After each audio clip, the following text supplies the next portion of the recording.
Vote প্রস্তুতি খতিয়ে দেখতে আজ এবং আগামীকাল জাতীয় নির্বাচন কমিশনের বৈঠক। সিও দপ্তরে ইতিমধ্যেই প্রথম দফার বৈঠক শুরু হয়ে গিয়েছে।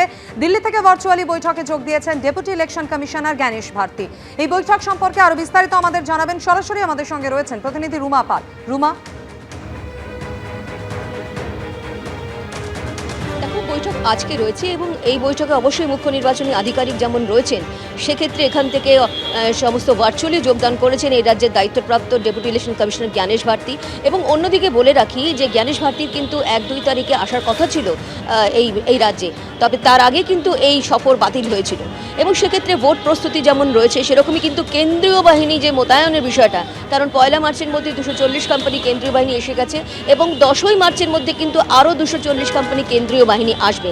তার সঙ্গে এটা অবশ্যই এই বৈঠক 2 দফায় হবে বৈঠক, এবং জেলা নির্বাচনী আধিকারিকরাও কিন্তু ভার্চুয়ালি যোগদান করেছেন।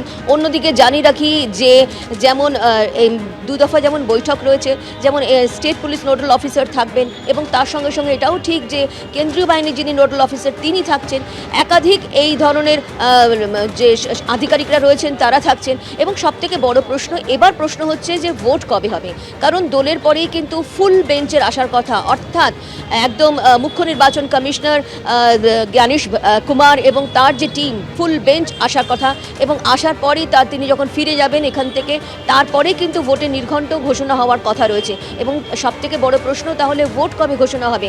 দেখো, এই যে এর আগে আমরা দেখেছি এসআইআর প্রক্রিয়া নিয়ে যখন সুপ্রিম কোর্টে বিষয়টা গেল এবং তারপরে নানা রকম বিষয় সামনে এলো, হাইকোর্ট থেকে জুডিশিয়াল অফিসারদের দেওয়া হলো, তারপর কিন্তু অনেকটাই চিত্র পাল্টেছে। এবং সেক্ষেত্রে প্রথমে বলা হচ্ছিল যে মার্চের প্রথম সপ্তাহে হয়তো সেটা ভোট নির্ঘণ্ট ঘোষণা হয়ে যাবে, কিন্তু এখন যা বোঝা যাচ্ছে যে মার্চের 2য় সপ্তাহে গিয়ে এই ফুল বেঞ্চ আসতে পারে বা ভোটের নির্ঘণ্ট ঘোষণা হতে পারে। তবে এটাও ঠিক যে নির্বাচন কমিশন রীতিমতো এখন প্রস্তুত রয়েছে, শুধুমাত্র কেন্দ্রীয় বাহিনী কোথায় মোতায়েন করা হবে, তার সঙ্গে কোথায় কোথায় সেন্সিটিভ বুথ রয়েছে, যেহেতু বুথ রেশনালাইজেশনের বিষয়টা, একে বুথ কিন্তু বাড়েনি, সেই 80,000 কিছু রয়েছে, এবং তার সঙ্গে সঙ্গে যেটা একদম হাই রাইজ বিল্ডিং রয়েছে সেখানে বুথ হচ্ছে, অর্থাৎ বুথের বিষয়টা কিন্তু সেরকমই রয়েছে যেমন আগে ছিল, কারণ ভোটারের সংখ্যা কিন্তু অনেকটাই কমে গিয়েছে একদম এসআইআর প্রক্রিয়ার মাধ্যমে।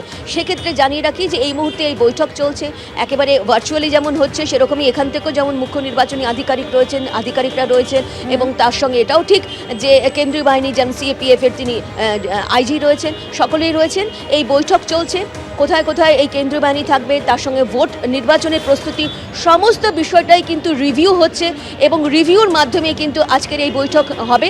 এবং তার সঙ্গে এটাও ঠিক সবথেকে বড় প্রশ্ন, কবে এই রাজ্যে একদম নির্বাচন কমিশনের ফুল বেঞ্চ আসবে এবং তারপরেই ভোটের নির্ঘণ্ট ঘোষণা হবে, সেটাই এখন সবথেকে বড় প্রশ্ন। বৈঠক এখনো চলছে, বৈঠকের পর কি তথ্য সামনে আসে অবশ্যই সেদিকে আমাদের নজর থাকবে। আপাতত ধন্যবাদ জানাই রুমাকে। এবিপি আনন্দ, এগিয়ে থাকে, এগিয়ে রাখে।